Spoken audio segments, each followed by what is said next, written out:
Hi everyone, here is given that x power 7 plus x power 7 is equal to 14 and we have to find the value of x. So let's start how to solve it. So here is given that x power 7 plus x power 7 is equal to 14. Now this becomes 2 times x power 7 is equal to 14. Now dividing by 2 both sides. So 2 divided by 2 x power 7 is equal to 14 divided by 2.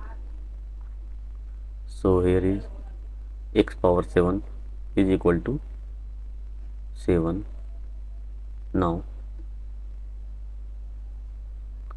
dividing power 1 by 7 both sides. So dividing power 7 both sides.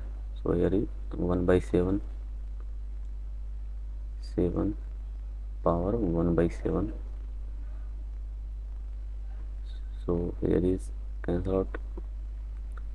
So x equal to 7 to the power 1 by 7. This can be written as root 7. So here is our answer.